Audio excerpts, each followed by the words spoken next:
DKSORTHO presents total hip replacement cemented system.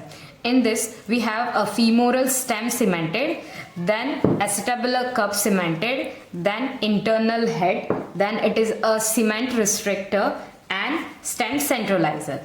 This is the femoral stem and it is available in stainless steel material and it is a highly polished and double tapered stem. It is available in small, medium, large and extra large sizes. This is the 12x4 taper which is used for femoral head choices. This the femoral neck angle, it is a 127 degree which is used to increase the stability and reduce the risk of dislocation. It is available in collarless only and it is a highly polished and stainless steel and double tapered stem.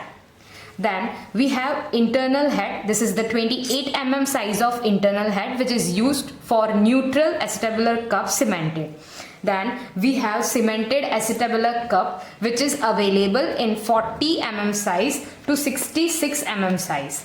And this is the neutral acetabular cemented cup and the 28 mm internal head will be fixed in this. This is the total hip replacement cemented system.